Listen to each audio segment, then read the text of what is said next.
Sabino, boa tarde para você. Oi, Sabino. Oi, boa tarde, Ana. Boa tarde, Bruna. Tudo bom? Tudo bem, Sabino, tudo bem, porque a gente tá aqui levando no bom humor, né, tentando rir, mas assim, os nossos ouvintes hoje mesmo estão muito bravos, estão muito chateados, porque a gente só fala de preço alto da comida, da cenoura, do combustível, o noticiário não tá fácil pro nosso lado não, e aí, o João me passou aqui que você vai falar hoje sobre o impacto do reajuste dos combustíveis também na cidade de São Paulo em relação a buraco, asfalto aqui, Sabino, como assim, já tem algum impacto previsto?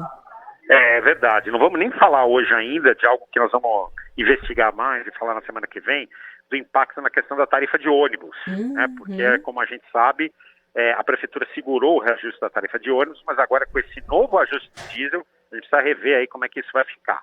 Mas, enfim, vamos falar de asfalto. Asfalto a massa asfáltica tem como base, como matéria-prima, o petróleo também. Então, quando sobe o barril de petróleo no mundo inteiro, o asfalto também sobe. E nós temos dois programas enormes que estavam sendo tocados pela prefeitura e pelo governo do estado que vão sofrer impacto. Na prefeitura, a gente falou aqui há poucos dias, o prefeito Ricardo Nunes estava prevendo um programa de asfalto, de recapeamento da cidade, de R$ 1 bilhão. 3 vezes maior do que o que já tinha sido feito até hoje, que foi o do governo João Dória. Né? Então isso vai sofrer impacto, porque os preços vão subir e os valores orçados vão ter que ser revistos. E outro programa que vai sofrer muito impacto, inclusive com repercussões na campanha, provavelmente de Rodrigo Garcia, é o preço do asfalto para a construção, para o asfaltamento de estradas vicinais. Uma das maiores promessas que o pré-candidato Rodrigo Garcia tem feito aos prefeitos do interior é exatamente essa questão das estradas vicinais.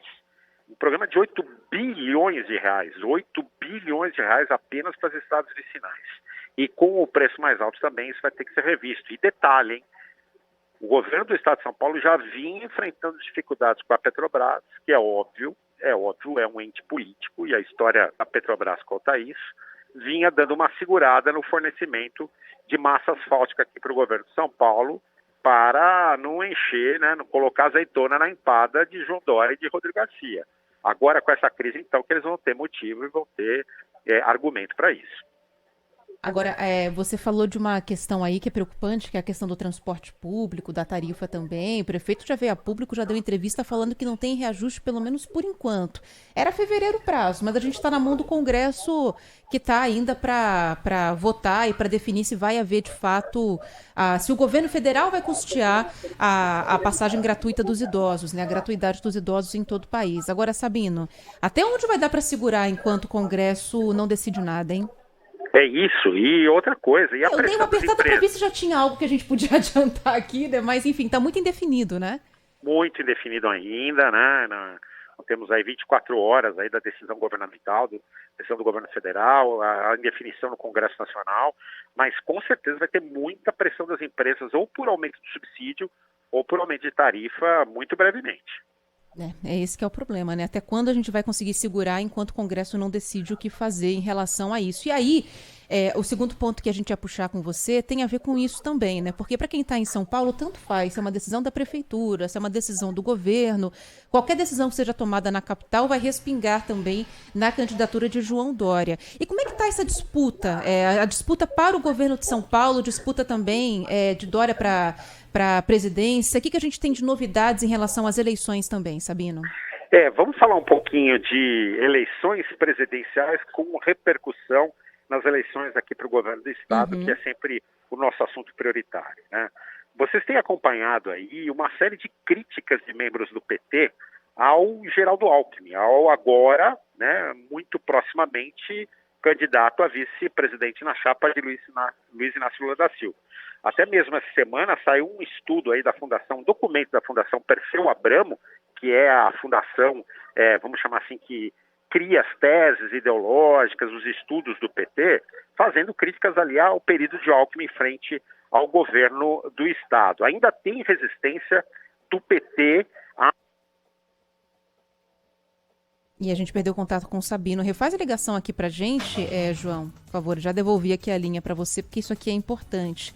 A gente está no momento em que essas alianças vão sendo definidas, né? Daqui a pouquinho a gente já entra no período eleitoral, então a gente tem mais algumas semanas para que a gente tenha aí a definição de quem apoia quem abre mão de candidatura para ser vice de algum outro candidato.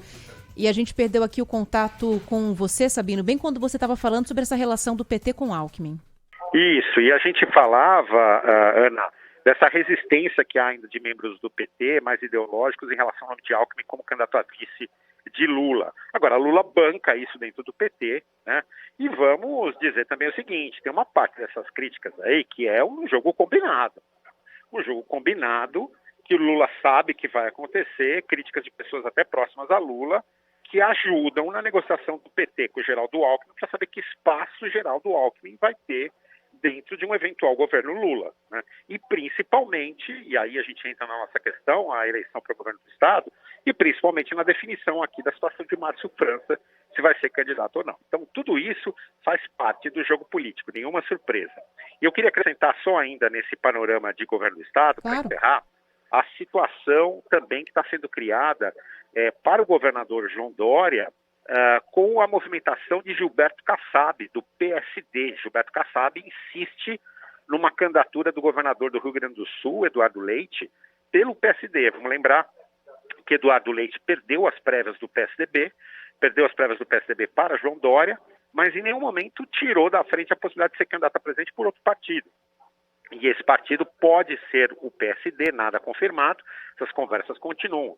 Agora, se isso se confirmar, se o PSD sai com o candidato à presidência da República para concorrer com o João Dória diretamente, como é que fica a situação de dois dos mais importantes assessores de João Dória? Henrique Meirelles, secretário da Fazenda e o homem responsável pelo plano econômico da candidatura João Dória, que é filiado ao PSD e que vai ser candidato a senador pelo PSD em Goiás.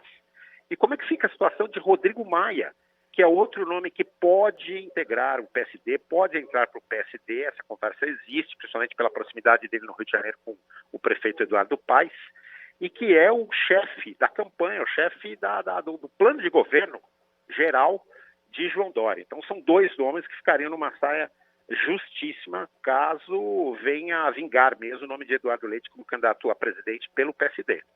Caramba, tudo pode mudar ainda, né? E mudar várias vezes até a gente ter, de fato, esse cenário todo definido. Bom, Sabino, obrigada aqui pela sua participação. Destaque para amanhã no Olhar de Repórter, hein? O que a gente pode acompanhar aqui na tela da Band? Destaque agora na boca de um representante da Prefeitura, o secretário de Obras, Marcos Monteiro, de que vai sair mesmo o Boulevard JK, vai sair a obra que liga o túnel Sebastião Camargo ao túnel Tribunal de Justiça, e ele quer que saia rapidamente, assim como duplicação da Santo Amaro, reforma do Parque Dom Pedro, informações que a gente tinha adiantado aqui no Bora Brasil e que agora estão na boca do secretário Marcos Monteiro no Olhar de Repórter amanhã, além da gente falar daquele escândalo e aquela briga dos vereadores. Amanhã no Olhar de Repórter, 9 da manhã na tela da Band. Fechado, Sabina, a gente vai acompanhar. Bom descanso para você, viu? Para vocês também, bom fim de semana para todos. Valeu, até mais.